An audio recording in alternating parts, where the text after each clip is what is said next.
하는 건데, 밀어서 하는 이유는 중요도가 비트코인 분석보다 낮기 때문이에요. 근데 지금 당연히 먼저 말씀드리는 거는 굉장히 중요한 이야기라고 생각을 해서 여러분들한테 먼저 말씀을 드리는 겁니다. 일단 뭐 단기적으로는 당연히 비트코인 방향에 따라서 알트코인도 같이 크게 흘러갈 거예요. 근데 지금 중요한 건 지난번 말씀드렸던 것처럼 비트가 엔딩이 이런 식으로 나와서 한 번 더 이 신고가를 갱신해서 위로 올라갈 것이냐, 아니면 하락으로 갈 것이냐인데, 제가 개인적으로 가장 바라는 시나리오는 여기서 이렇게 조정을 주고 다시 위로 올라가는 시나리오거든요. 이러면 이러면 비트 신고가 갱신하면서 또 시장 분위기가 또 축포해졌겠죠. 이때만 하더라도 좀 하락하는 거 아니냐라는 분위기였는데, 한 번 더 올라가면 지금 시장 분위기 굉장히 좋아질 거고, 그러면 알트들이 제가 생각했었을 때 지금 많이 올랐던, 오늘만 보더라도 메디블록, 뭐 마루, 메타디움 이런 거 다 많이 오르고 있는데, 이게 아직 피날레가 안 나온 느낌이거든요. 계속. 왜냐면 제가 누누이 볼륨을 이야기하잖아요.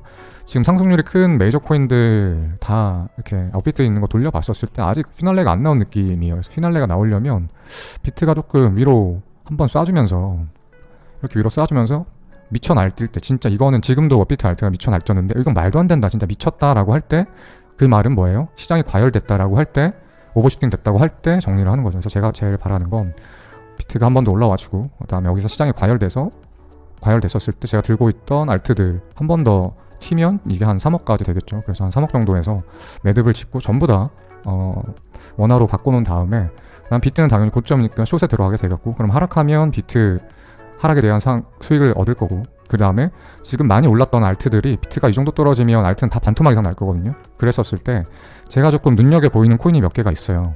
눈여겨보는, 이건 더 담고 싶다라고 생각하는 코인이 있어요. 지금 사고 싶다라고 생각하는 코인들이 있는데, 지금 너무 많이 올랐기 때문에 이 고점에서 살 자신은 없어요. 제가 특정 코인을 말하는 건 아니에요. 예를 들어서 메디블록은 아니긴 한데, 제가 사고 싶은 코인이, 근데 어쨌든 내가 메디블록이라고 했었을 때 내가 연말까지 더 갈 거라고 생각하지만 그래도 이 가격에 사는 건 전 미친 짓이라고 생각을 하거든요. 어떻게 올해 3원 4원 했던 게 지금 200원에 돼 있어서 50배가 올랐는데 여기서 신규 매수를 한다는 건 미친 짓이죠.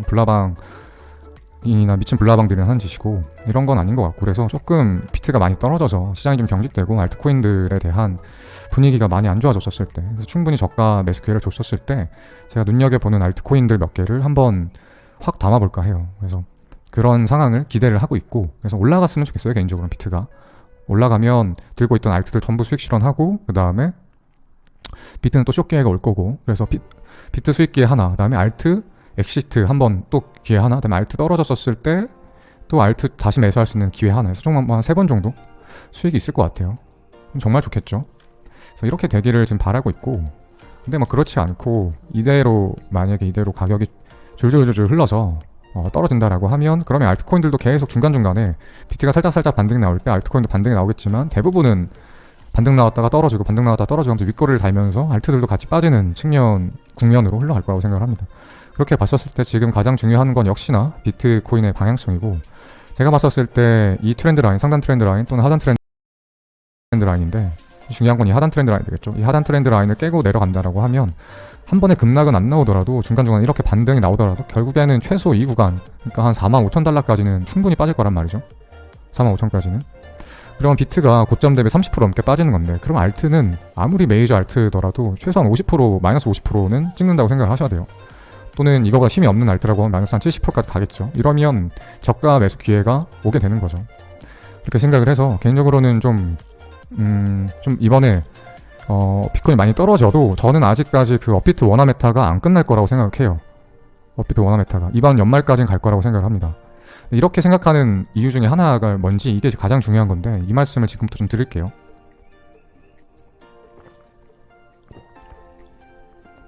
올해 제가 이번에 한 2주 동안 방송을 치고 매매를 쉬면서 업비트 알트들이 올라도 너무 많이 오른다. 뭐 예를 들면 메디블록도 그렇고 마로도 그렇고, 뭐 여기 있는 상위 위에 메타디움도 그렇고 안 오른 게 없죠. 근데 올라도 적당이라는 게 있을 텐데 적당히 안 오른다는 느낌을 받았거든요. 그러면서 내가 왜 이렇게 오를까? 예를 들어서 메디블록이라는 게 불과 2원 3원 하던 게 왜 200원까지 거의 100배가 올랐을까?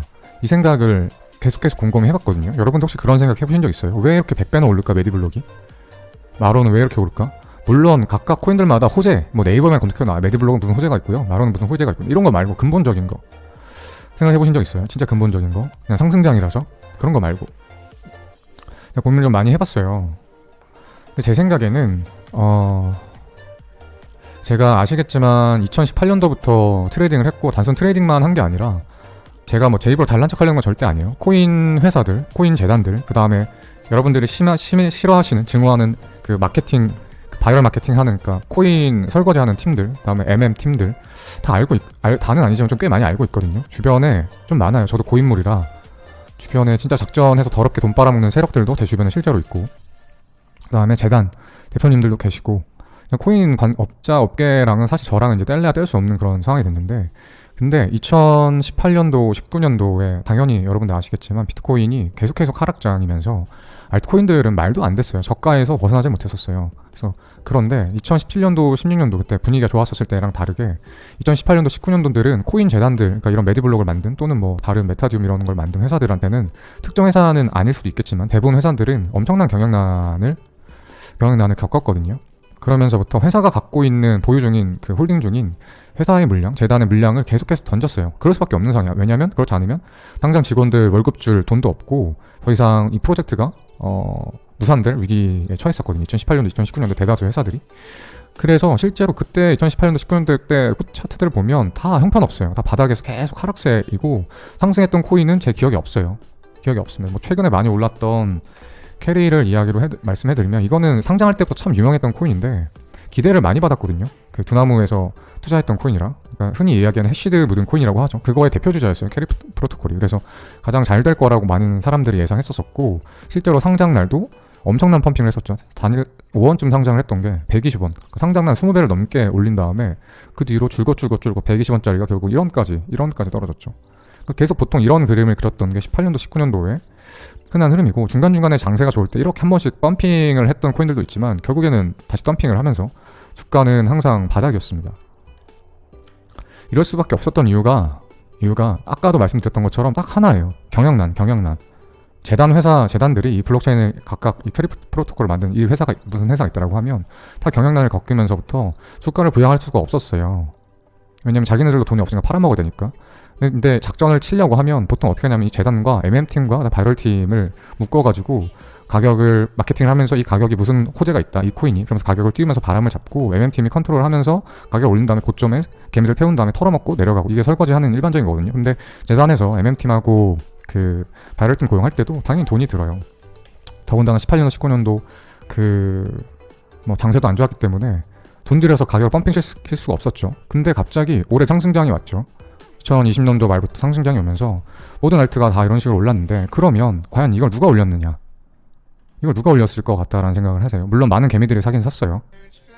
많은 개미들이 사긴 샀습니다.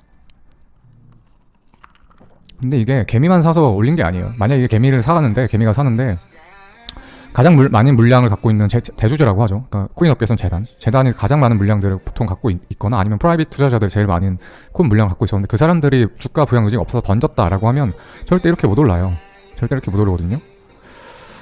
그래서 제 판단은 이거예요. 제가 곰곰이 생각해본 결과, 그다음에 주변에 조금 이런 생각이 들어서 주변 사람들하고 소통을 하면서 좀 이것저것 물어본 결과, 지금 대대적인 작전을 하고 있는 것 같아요. 기관 투자자가 샀다고? 아니에요. 업비트 김치코인들은 기관 투자자가 사지 않았어요. 근데 그러니까 여러분들 흔히 이야기하는 명동 사채 시장 있죠. 영화에나 나올 거고 옛날 1990년도 뉴스에서나 듣던 그런 사람들 실제로 있답니다. 여러분들, 그러니까 저는 있다는 걸 알아요. 제가 뭐 뇌피셜이나 공상과학 쓰는 게 아니고 실제로 있습니다.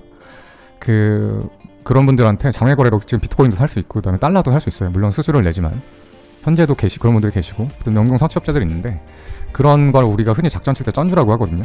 그러니까 주식에서 작전 칠 때도 부티크 애들이 3, 4, 5 돈을 모아서 작전을 치는 경우도 있고, 명동 사채업자들 그 뒤에 쩐주로 해가지고 작전 칠 때도 있거든요. 그렇게 봤었을 때 올해 아시겠지만 2020년도, 그러니까 2021년도까지가 특검법 마지막이에요. 그러니까 내년부터는 20%에 대한 과세를 하거든요. 수익에 대한 20%를 과세를 하는데, 그러면 만약에 세력이 작전을 친다라고 하면 무조건 2021년도까지만 쳐야 돼요. 2022년도에 치면 안 되고. 왜냐고 하면 이때 20% 세금이 나갔기 때문에 이때 100억 벌고 이거 80억만 버니까 이때는 작전을 안 한다가 아니고, 그런 게 아니고, 특검법이 단순히 세금만 걷는 법이 아니거든요. 그러니까 세금을 거두려고 하면 그 회사의 회계 상태나 재무 상태를 봐야 되거든요. 근데 작전을 쳐서 수익이 그 회사의 잔고가 늘어나고 안 늘어나고, 그리고 나라 금융기관에서 그걸 자금들을 그 세무 조사를 하기 위해서 추적하고 하다 보면 작전을 편하게 칠 수가 없거든요.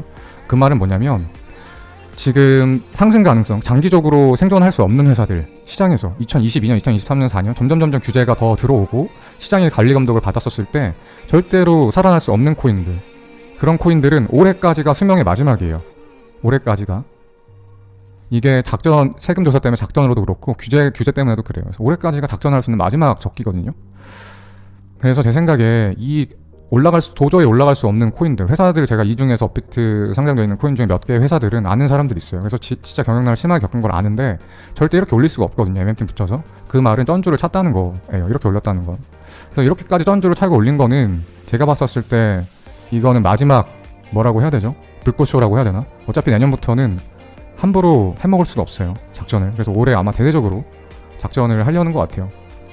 이거는 단순 내피셜이라고 하기는 좀 힘들고 제 주변에 뭐 코인 재단에 계신 분들, 그 다음에 바이럴팀에 있는 사람들, MM팀에 있는 사람들한테 어느 정도 정보를 들은 이야기예요. 걔네들이 뭐 쩐주 차고 작전 친다라고 저한테는 이야기 안 했지만 말하는 뉘앙스가 저는 그렇게 해석을 한다는 거죠. 그래서 구체적인 내용은 여러분들한테 언급은 할 수 없지만 목표가 멀어 보여? 그리고 특정 코인, 특정 재단을 말씀드리는 거 아니에요. 지금 제가 캐리 프로토콜을 틀어놨다고 해서 캐리 이야기를 하는 게 아니고 특정 이야기하는 건 절대 아닙니다.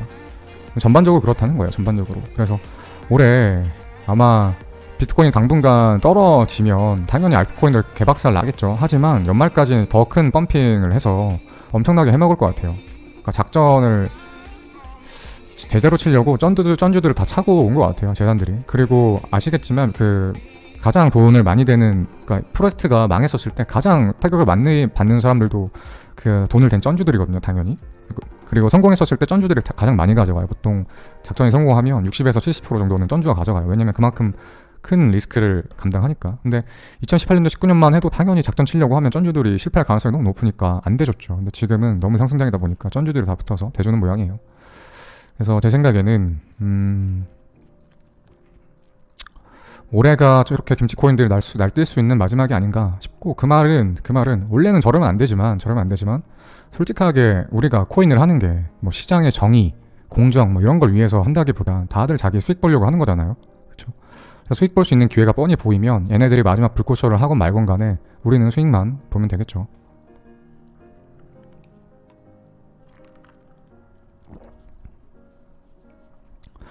했는데 어쨌든 제가 그래서 드리고 싶은 말씀은 지금 당장은 너무 과열돼서 매수를 할 타이밍은 아닌 것 같아요. 저도 계속 말씀드리지만 지금 올라가는 대로 계속해서 수익화 시켜서 현금을 비중을 늘릴 거고, 현금 비중을 늘려놓은 다음에 비트코인이 영원히 조정 없이 상승할 수는 없어요. 언젠간 조정이 올 거고, 제 생각엔 잘해야 신고점 넘기고 자빠지거나 아니면 이대로 자빠지거나 이기 때문에 이렇게 떨어졌었을 때 올해 한 여름쯤에 엄청난 저가 매수 기회가 있지 않을까라고 생각을 하고, 여러분들은 잘 생각을 해보셔야 돼요. 어떤 코인들이 어떤 재료를 물고 있는지, 또는 지금은 공개되지 않았어도 이 코인이 이런 코인이니까 앞으로 어떤 메타가 여름에 펼쳐진다고 하면 그러면 어떤 코인을 살지 이렇게 머릿속으로 그러니까 엮어보는, 재료랑 코인이랑 엮어보는 그런 시도들을 많이 해보셨으면 좋겠어요. 제가 주식을 할 때도 뭐 연 몇백 프로씩 계속 수익을 봤던 게 뭐 전문가들이 이야기하는 뭐 차트 분석, 그다음에 뭐 회계, 그다음에 뭐 애널리스트들이 뭐 이야기하는 것들, 뭐 그런 것들을 보고 시장 경제를 보고 이런 것들이 아니라 재료랑 타이밍이랑 엮어서 들어가는 거였거든요. 근데 그게 가장 제가 수익을 본 데 가장 큰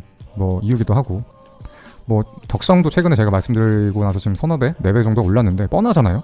그렇죠? 제가 이거 되게 뻔하게 무조건 올라가니까 제가 거의 무조건이라는 표현을 썼죠. 너무 뻔하다고. 아니 내년 5월이면 대선 열릴 거 뻔하고, 그러면 최고점 피크는 올 가을에서 겨울쯤 최고점 찍을 거고, 그러려면 반년 전인 지금 매수하는 게 저가 매수 타이밍이다. 역사는 반복됐고 매번 대선마다 그랬다. 너무 뻔하게 이야기했었잖아요. 근데 이런 게 뻔히 보이게 된 게 계속해서 시장 타이밍하고 그다음에 재료하고 이런 것들을 엮어보려는 시도 끝에 뭐 파악한 것들이거든요. 지금 생각하면 너무 쉽죠. 여러분들한테는 쉽게 이야기하죠. 그냥 2월달 말에 3월 초에 계속 사세요 했었을 때 제가 확신을 갖고 여러분들한테 말씀드렸는데, 쉬워 보이는데 막상 아무것도 인풋 없이 여러분들 스스로 하려고 하면 조금 힘들어요. 엘리어트 파동 이론을 차트에 분석 대입하는 것도 책만 읽고 바로 하려면 좀 힘들어요. 그나마 제 방송을 보시고 가이던스를 받으면 많이 쉽죠. 별거 아닌 팁 같은데 막상 혼자 하려고 하면 되게 힘든 게 차트 분석이고 재료랑 타이밍을 엮는 건데, 그래서 어쨌든 중요한 건 여러분들 그런 노력을 좀 해보시면 좋을 것 같아요. 제가 지난번에 얘기했지만 업비트 원화 마켓에 상장된 코인들이 많지 않아요. 그렇게 그리고 검색해보면 어떤 재료를 갖고 있는지 금방금방 파악이 되기 때문에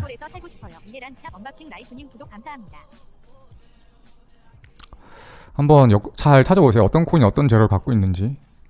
그다음에 밀크 같은 경우는 제가 유일하게 추가 매수를 했어요. 유일하게 제가 아까 말씀드린 것처럼 떨어졌었을 때 기다렸다가 1380원 딱 이 타이밍에 추가 매수를 한 이때 매수하고 이때 추가로 매수한 유일한 코인인데 재료가 너무 좋아서 안 살 수가 없었어. 이거는 시장 타이밍이랑 상관없이 시장 비트코인이 떨어져도 밀크는 올 거라고 생각을 했어요. 왜냐면 이게 지금 나스닥 준비하고 있잖아요. 밀크 그 야놀자에서. 그러니까 나스닥이 상장될지 안 될지는 몰라요. 그리고 나스닥에 상장되건 안 되건 그건 중요한 게 아니야. 그 전까지 나스닥에 상장될 거라고 생각했었을 그 결과가 나올 때까지 그럼 많은 사람들 기대감을 안고 있을 거잖아요. 그럼 주가는 원래 기대감이 올랐다가 기대가 실현되면 떨어져요. 예를 들면 대선 테마도 똑같아요. 만약에 제가 윤석열 테마주를 갖고 있지만 덕성선을 갖고 있지만 만약 내년에 대통령 윤석열이 되면 덕성선은 올라가는 게 아니고 100% 자빠집니다. 떨어져요. 왜인지는 제가 방송에서 하도 많이 이야기했기 때문에 더 이상 뭐 이거에 대해서 의문을 품고 계신 분은 없을 거라고 생각해요. 어쨌든 마찬가지로 야놀자가 지금 그 쿠팡 나스닥 상장 대박에 이어서 야놀자랑 몇 개의 회사들이 나스닥 상장을 준비하고 있죠. 준비한다는 것만으로도 충분한 재료예요. 그렇기 때문에 올라갈 거라 생각을 해서 매수를 했고 여러분한테 지금 밀크를 추천드리는 건 아니에요. 밀크 추천드리는 건 아니에요. 너무 많이 올랐어요 지금은. 절대 제가 밀크 사라고 종용하는 거 아니에요. 그 오해는 안 하셨으면 좋겠고. 그리고 근데 제가 가장 이해가 안 되는 것 중에 또 하나가 뭐냐면 여러분한테 누누이 얘기했지만 비트코인은 상승하는 이유가 있거든요. 비트코인이 상승하는 이유가 있어요. 근데 알트코인들은 상승을 해야 할 필요가 없는 이유들이 있어요. 예를 들면 제가 누누이 얘기하지만 제가 싫어하는 리플은 은행 송금에 쓰이잖아요. 그렇죠? 가격이 비트코인이 예전에 시장에서 외면받았었을 때 사람들한테 가장 많이 공격을 당했던 이유 중에 하나가 가격이 변동하기 때문에 그리고 변동성이 워낙 심하기 때문에 화폐로서의 역할을 할 수가 없다. 왜냐하면 돈을 1시간 전에 보내려고 했었어요. 1000만 원이었는데 도착하고 나니까 900만 원이면 이 100만 원에 대한 건 어떻게 할 거냐. 그래서 화폐로서의 기능이 없다. 라고 많이 이제 공격을 했잖아요. 사람들이. 비트코인 비관론자들이. 근데 그 공격은 동의를 저도 하거든요. 근데 반대로 비트코인 그거 말고 다른 오를 이유들이 정말 많은데 그건 오늘 이야기하면 너무 길어지니까 나중에 이야기하는 걸로 하고 리플 같은 경우는 더더욱 그래요. 가격이 굉장히 변동되지 않고 스테이블 해야 되거든요. 왜냐면 은행 간 송금 시스템에 쓰이는 거니까 발송했었을 때랑 도착했을 때랑 가격이 똑같아야 되거든요. 물론 이 시간이 워낙 찰나라 가격이 오르거나 떨어져도 괜찮다라고는 하지만 이게 금융거래에서 쓸 거면 더더욱 그래야겠죠. 짧더라도 변동성이 없어야겠죠. 그리고 이게 전부 다 지금의 스위프트라는 은행 간 송금 시스템을 리플이 대체한다고 했었을 때 리플 가격이 왜 올라가는지 저는 이해를 할 수가 없어요.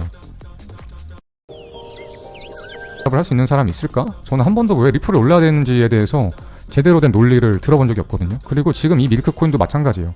저는 이 밀크코인이 왜 올라야 되는지 도저히 모르겠어요. 물론 저는 올 것 같아서 샀어요. 재료가 너무 좋으니까. 근데 솔직하게 밀크가 왜 올라야 되는지에 대한 의문이 있어요. 이것도 마찬가지이거든요. 밀크코인은 뭐냐면 야놀자 어플 내에서 화폐 대신에 뭐 숙박 예약할 때, 호텔 모텔 예약할 때 또는 레저 예약할 때 밀크코인으로 살 수 있다고 해요. 근데 그러면 더 문제야. 가격이 오르면. 왜냐면 내가 분명히 어제 이 호텔 신라 호텔 예약하려고 신라 호텔 예약에 방이 한 50만원쯤 하니까 밀크코인 50만원짜리 사놨는데 오늘 아침 자고 나서 결제하려고 보니까 밀크코인이 폭락해서 25만원 가치밖에 안 돼. 밀크코인 또 사야 되는 거야. 이런 불상사가 생기면 어떡해요. 가치가 없잖아 이러면. 근데 반대로 오르면 좋긴 하겠죠. 왜? 어제 50만원치 사서 방 하나 예약할 걸 오늘 가격이 2배 올라가지고 방 2개 예약할 수 있으면 좋은 거죠.